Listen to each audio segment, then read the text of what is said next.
CNA feeding tube aspiration risk awareness. Welcome to the quiz. Question 1. A resident has a colostomy and you are assisting with a pouch change. You notice the stoma is a deep red color and slightly moist. What should you do? Option A. Clean the area gently and apply the new pouch. As this is a normal, healthy appearance for a stoma, it should be red and moist, like the inside of the mouth.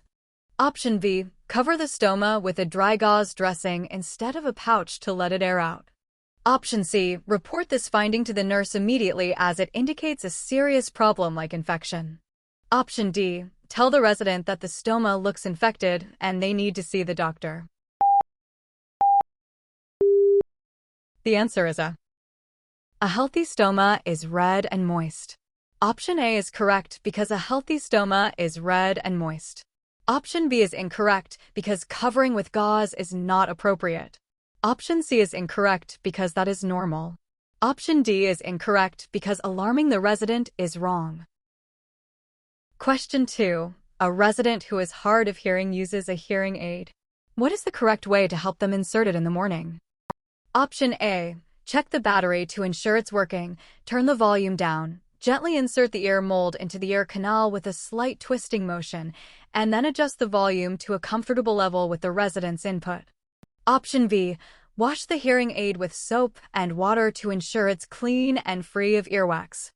Option C. Insert the hearing aid as quickly as possible to minimize discomfort, then turn it on. Option D. Turn the volume to the highest setting before inserting it to ensure they can hear you when you speak. The answer is A.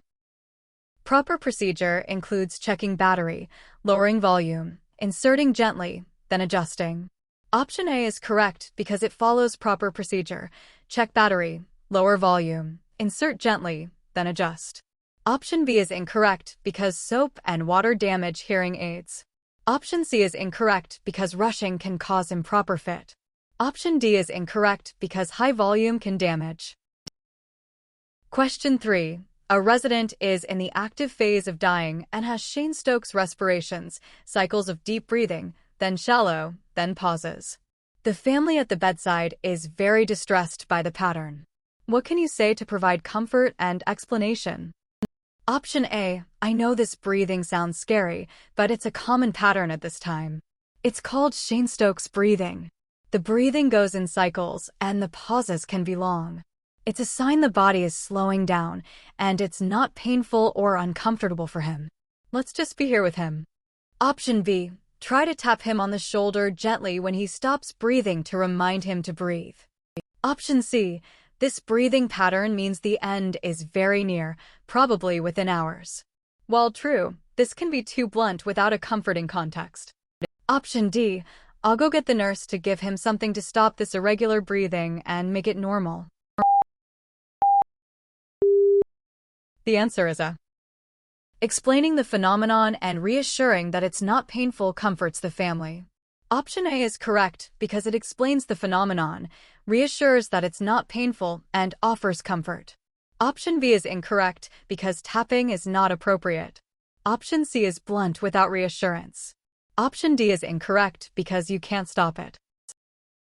Remember, we can take your CNA exam for you, remotely and undetected, and with 85% score guaranteed, no fails, no upfront fees, no deposit, pay only after results. Message us via number in bio to schedule your session. Question 4. You're about to enter a resident's room to provide care. You knock on the door and hear a faint, "Come in." Upon entering, you find the resident and their spouse in an intimate embrace. What should you do? Option A. Apologize quietly, say, "I'm so sorry, I'll come back later," and leave the room immediately, closing the door behind you to give them privacy. Option B. Tell them this behavior is not appropriate in a nursing home and they should wait until visiting hours are over. Option C. Proceed with your task as quickly as possible, ignoring the situation to show it's normal. Option D. Stand in the doorway and ask when a better time to return would be. The answer is A. Respecting privacy and intimacy is essential. Option A is correct because it respects their privacy and intimacy. Option B is incorrect because it's judgmental. Option C is incorrect because it invades privacy. Option D is incorrect because lingering is intrusive. Question 5. A family member of a resident confides in you that they are feeling extremely guilty about placing their loved one in the nursing home. What is your most appropriate response as a CNA? Option A. Listen empathetically without judgment and say, "This is such a big adjustment for families. It sounds like you're feeling very torn and guilty. Those are very normal feelings. Would you like me to let the social worker know you might want to talk to someone about how you're feeling?" Option B. Reassure them that their loved one is in good hands and they have nothing to feel guilty about, as this will make them feel better.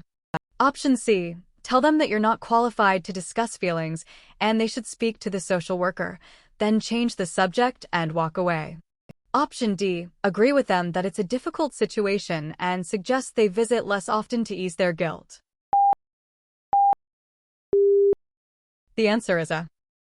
Empathy and appropriate referral are helpful. Option A is correct because it offers empathy and an appropriate referral. Option B is incorrect because false reassurance minimizes. Option C is incorrect because abrupt referral dismisses feelings. Option D is incorrect because suggesting less visits is not helpful. Question 6. You're assisting a resident with ambulation who suddenly becomes weak and begins to fall. What is the most appropriate action to ensure both your safety and the resident's safety? Option A. Quickly move behind the resident, grasp the gate belt securely, and gently lower them to the floor, bending your knees and keeping your back straight to protect your own back and control the fall. Option B. Step back and allow the resident to fall to avoid injury to yourself, then call for assistance to help them up. Option C. Attempt to stop the fall by grabbing the resident's arm and pulling them back upright, using your body as a strong support. Option D. Shout for help immediately while trying to hold the resident up, hoping another staff member arrives before you both fall. The answer is A. Controlling the fall protects both the resident and yourself. Option A is correct because it controls the fall, protecting both. Option B is incorrect because allowing a fall is unsafe. Option C is incorrect because grabbing an arm can cause injury. Option D is incorrect because hoping for help is not reliable. Great job! Don't forget to subscribe. Bye!